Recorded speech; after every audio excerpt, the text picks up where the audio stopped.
Assalamualaikum warahmatullahi wabarakatuh. Sahabat lintas hikmah yang beriman, sebagaimana yang telah kita bahas sebelumnya, banyak orang yang mengerjakan salat tapi mereka tidak memperhatikan salat berjamaah. Padahal, sebagaimana penegasan Rasulullah mengenai pentingnya salat, demikian juga ketegasan beliau dalam berjamaah. Lantas, apa saja keutamaan dari salat berjamaah? Simak penjelasannya di sini.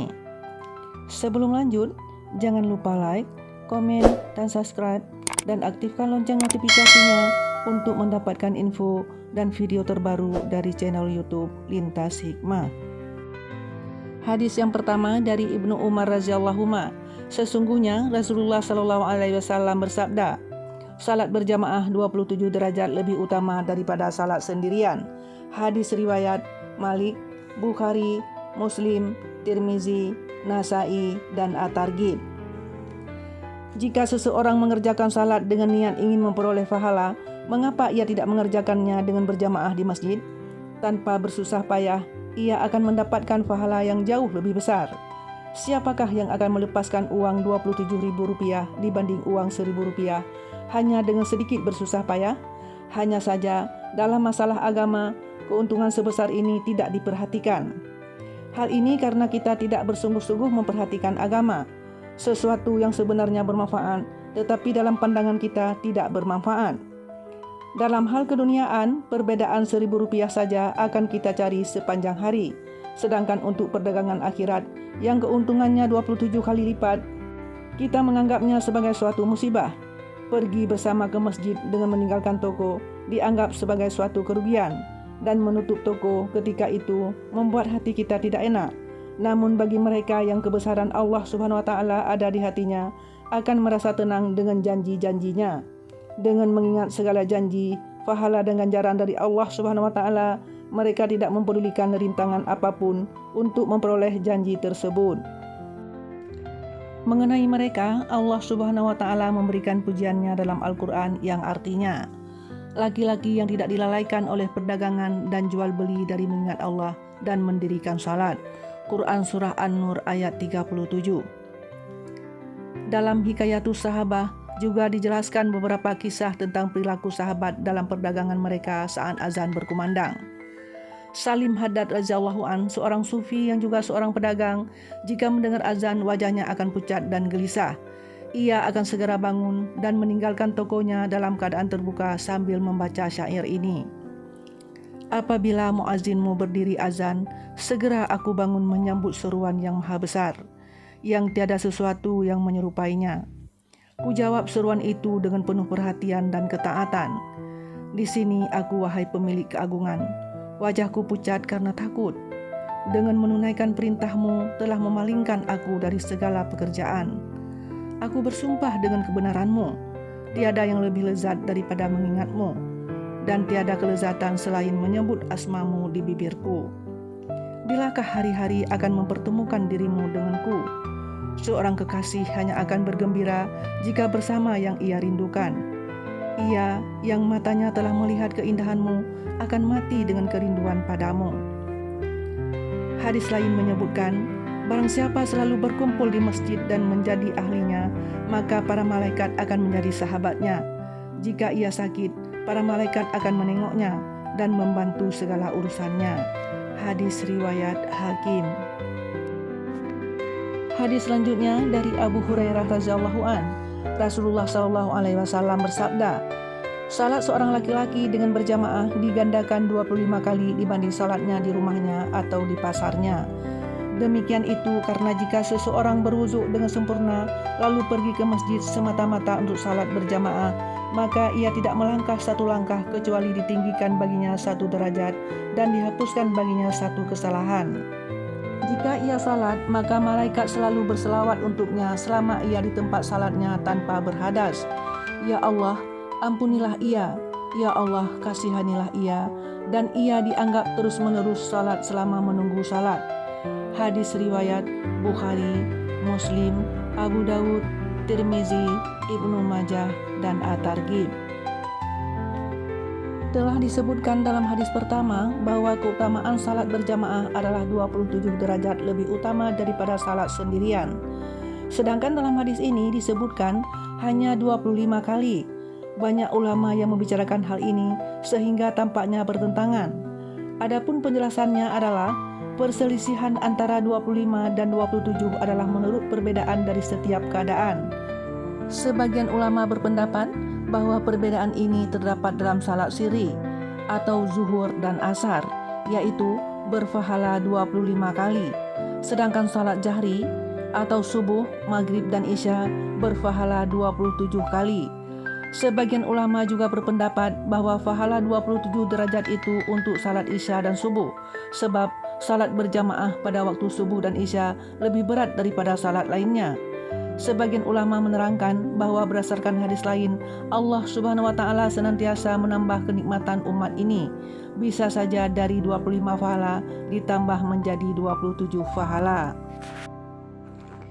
Ada lagi sebuah penjelasan yang lebih menakjubkan, bahwa hadis mengenai pahala 25 itu bukan sebagai tambahan, tetapi sebagai kelipatan 25.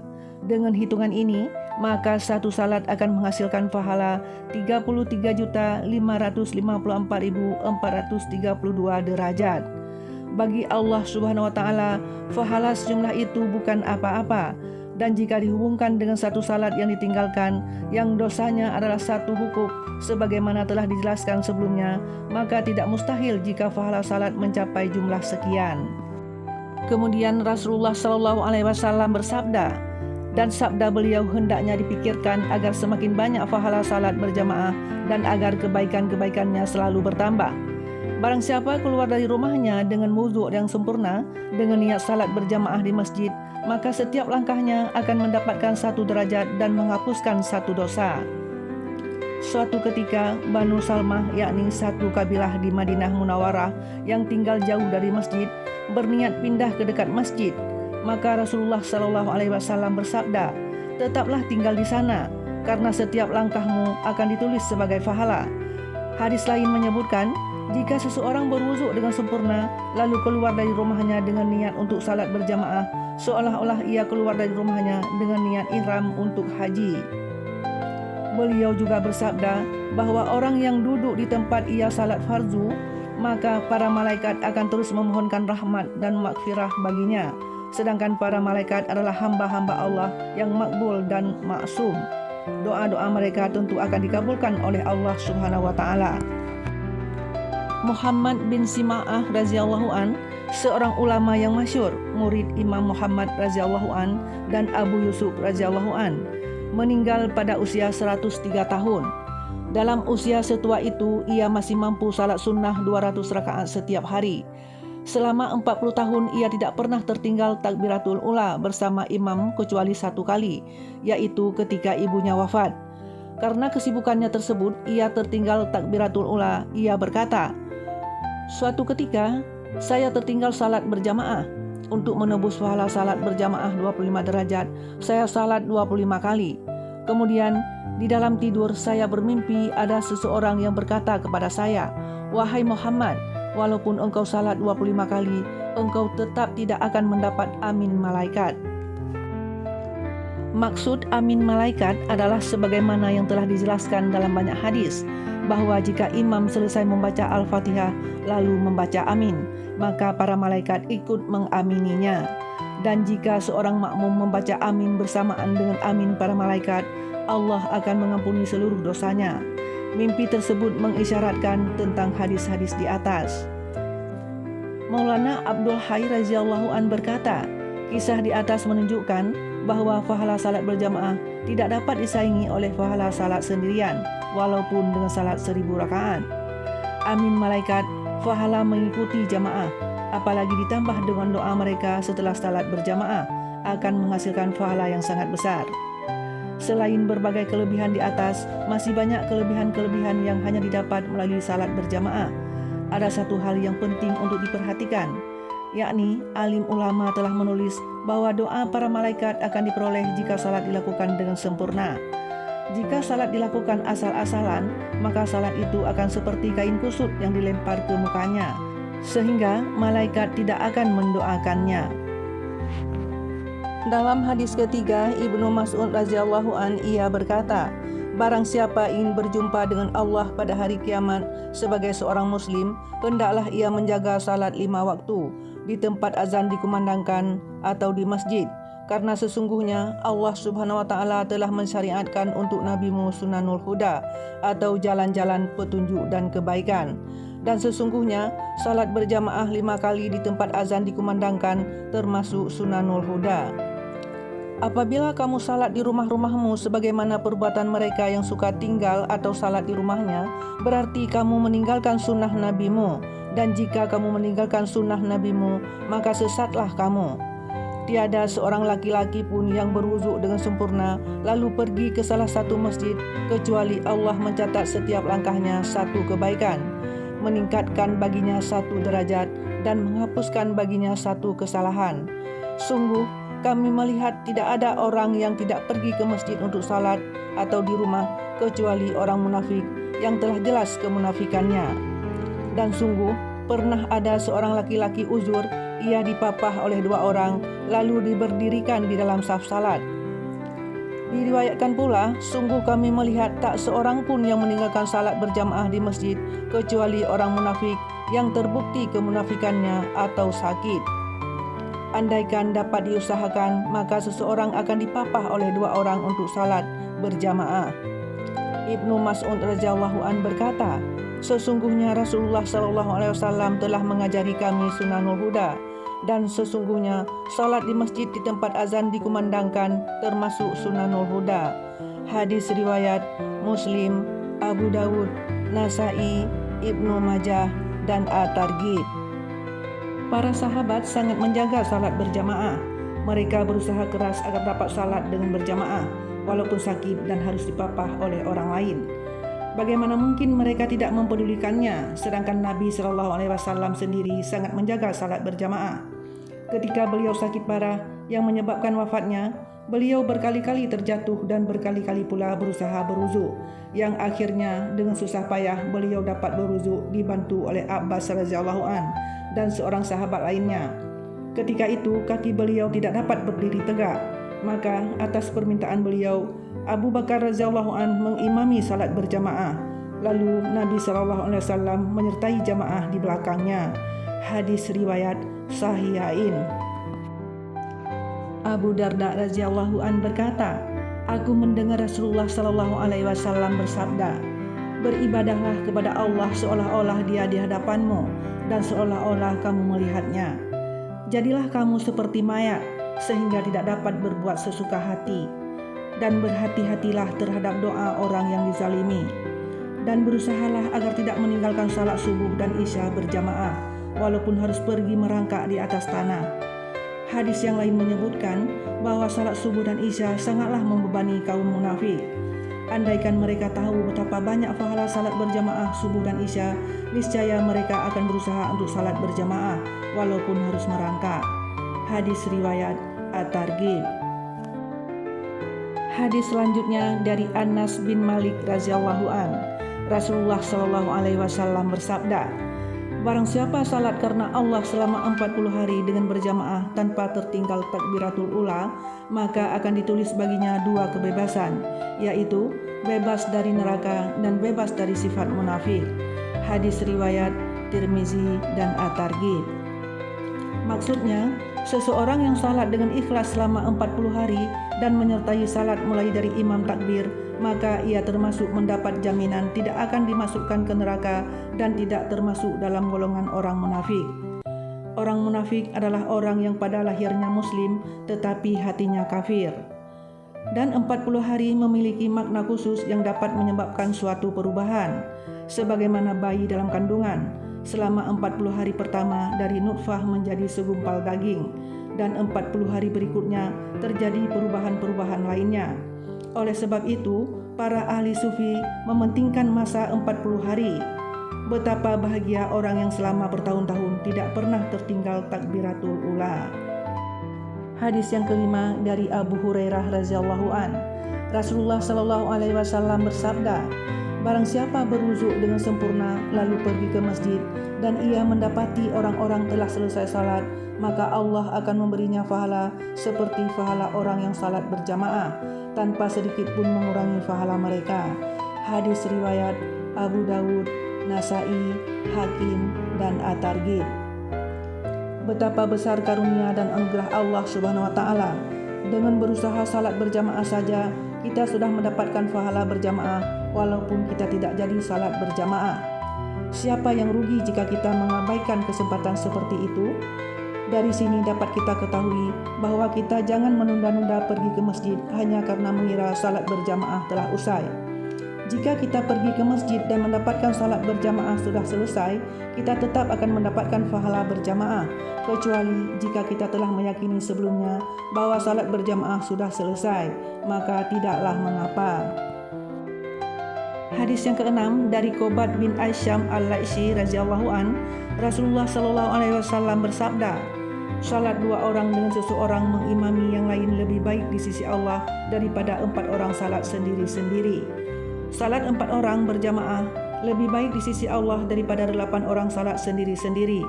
Dan salatnya 8 orang yang diimami salah seorang dari mereka lebih baik di sisi Allah daripada 100 orang salat sendiri-sendiri. Hadis riwayat Bazzar, Tabrani, dan At-Targhib.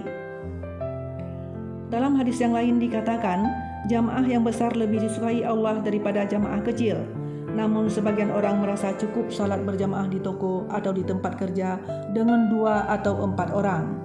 Mereka ini selain tidak mendapatkan pahala salat berjamaah di masjid, mereka juga kurang mendapatkan pahala dari jumlah orang yang ikut salat berjamaah dengan mereka. Lebih banyak orang yang berjamaah akan lebih dicintai Allah Subhanahu wa taala. Jika Allah Subhanahu wa taala menyukai suatu pekerjaan, hendaknya kita melakukannya dengan cara yang paling disenangi olehnya. Sebuah hadis menyebutkan bahwa Allah Subhanahu wa taala suka jika melihat 3 hal. Yang pertama, saf salat berjamaah. Yang kedua, orang yang salat di tengah malam. Dan yang ketiga, orang yang maju di medan perang. Hadis riwayat Jami'us Shaghir. Yang terakhir, hadis dari Sahal bin Sa'ad As-Sa'idi radhiyallahu an. Rasulullah sallallahu alaihi wasallam bersabda, berilah kabar gembira kepada orang-orang yang berjalan di masjid dalam keadaan gelap, bahwa mereka akan mendapatkan cahaya yang sempurna pada hari kiamat. Hadis riwayat Ibnu Majah, Ibnu Khuzaimah, Hakim, dan At-Targhib. Pada hari ini, kita tidak mengetahui bagaimana pahala pergi ke masjid pada malam hari. Pada hari kiamat nanti, ketika manusia dalam kesulitan, kita baru akan mengetahui pahala tersebut, yaitu akan dianugerahkan kepadanya sebuah cahaya yang jauh lebih terang daripada sinar matahari. Disebutkan dalam sebuah hadis, pada hari kiamat ia akan duduk di atas mimbar yang bercahaya tanpa suatu kesulitan sedikit pun. Padahal ketika itu manusia sedang berada dalam ketakutan. Hadis yang lain menyebutkan bahwa pada hari kiamat Allah Subhanahu wa taala akan bertanya, "Di manakah tetangga-tetanggaku?" Malaikat bertanya, "Siapakah tetangga-tetanggamu ya Allah?" Allah Subhanahu wa taala berfirman, "Tetangga-tetanggaku ialah orang-orang yang senantiasa memakmurkan masjid-masjid." Hadis lain meriwayatkan bahwa tempat yang paling dicintai oleh Allah Subhanahu wa taala adalah masjid, dan tempat yang paling dibenci oleh Allah Subhanahu wa taala adalah pasar. Hadis lain menyebutkan bahwa masjid ibarat taman-taman surga. Abu Sa'id radhiyallahu an meriwayatkan dari Rasulullah sallallahu alaihi wasallam, apabila ada seseorang yang selalu pulang pergi ke masjid, maka saksikanlah olehmu bahwa ia adalah seorang mukmin. Hadis riwayat Jami'us Shaghir. Lalu beliau membaca ayat yang artinya, sesungguhnya yang memakmurkan masjid-masjid Allah hanyalah orang yang beriman kepada Allah dan hari akhir. Quran Surah At-Taubah ayat 18. Dalam sebuah hadis diriwayatkan, barang siapa berwudu pada saat kesulitan lalu pergi ke masjid untuk salat berjamaah dan duduk setelah salat menunggu salat berikutnya, maka dosa-dosanya akan diampuni.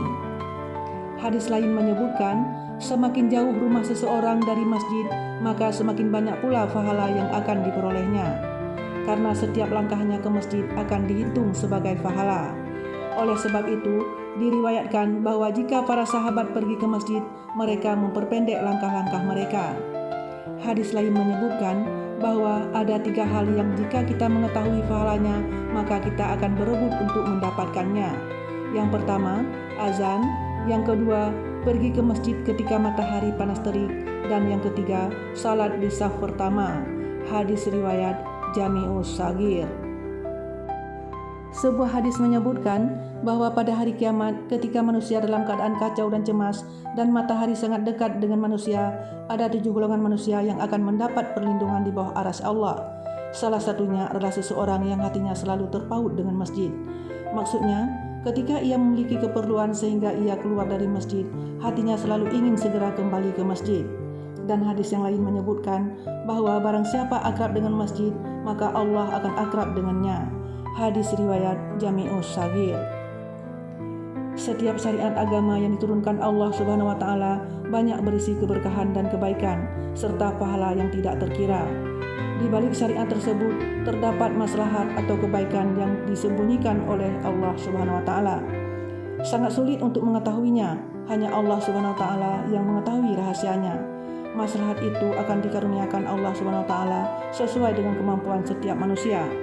Semakin tinggi kemampuan seseorang, semakin banyak ia mengetahui maslahat apa yang telah Allah Subhanahu wa taala berikan kepada kita di balik hukum tersebut. Dan alim ulama telah menulis tentang rahasia-rahasia yang terkandung dalam salat berjamaah. Dalam Hujjatullah Al-Balighah, Syekh Waliullah radhiyallahu anhu menulis, agar kita dapat terhindar dari kebinasaan karena adat istiadat yang buruk, maka tidak ada cara yang lebih baik kecuali kita menjadikan ibadah sebagai kebiasaan di tengah masyarakat, sehingga dapat diamalkan oleh seluruh lapisan masyarakat, baik yang pandai atau yang bodoh, baik penduduk kota ataupun penduduk desa, semua akan berlomba-lomba dalam beramal. Dan jika ibadah telah menjadi kebiasaan umum di masyarakat, maka sangat mustahil ia dapat dipisahkan dari keperluan hidup kita.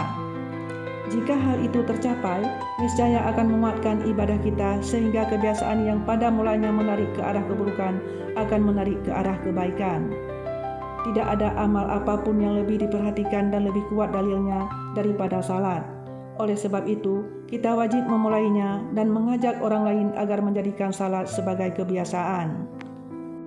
Hendaknya kita sepakat mengadakan suatu pertemuan untuk mengusahakan agar salat menjadi suatu kebiasaan. Dalam agama, ada segolongan orang yang patut dikedepankan dan diikuti. Ada segolongan lagi yang masih memerlukan dorongan dan ajakan. Dan ada pula yang masih lemah imannya. Dengan demikian, yang tadinya enggan beribadah akan bertemu dengan ahli ibadah, sehingga ia tertarik untuk mengikutinya. Orang yang tadinya malas akan bertemu dengan orang yang mengajaknya rajin beribadah.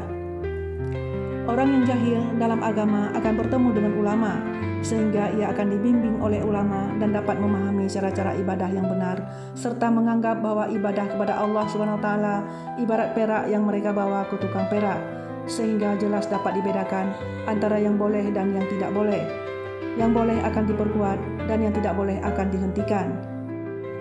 Selain itu, hendaknya diadakan ijtima yang dihadiri oleh orang-orang yang betul-betul khusyuk dan tawadjuh kepada Allah SWT, bersungguh-sungguh memohon rahmatnya, benar-benar takut kepada Allah SWT, dan bermurakabah kepadanya semata, sehingga rahmat dan berkah Allah SWT menimbulkan pengaruh yang luar biasa.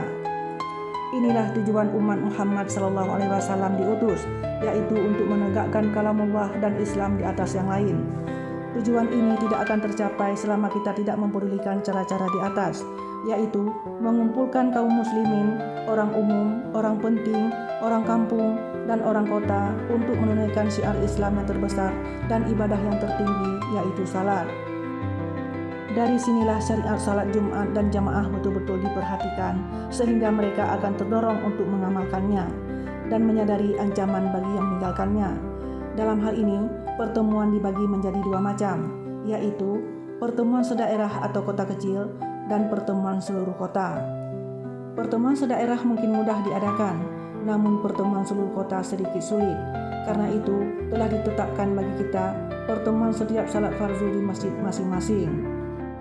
Kemudian pertemuan sedaerah atau sekota seminggu sekali dengan salat Jumat berjamaah di Masjid Jami'. Demikianlah beberapa hadis yang menjelaskan tentang keutamaan salat berjamaah. Nantikan video lainnya hanya di channel YouTube Lintas Hikmah. Wassalamualaikum warahmatullahi wabarakatuh.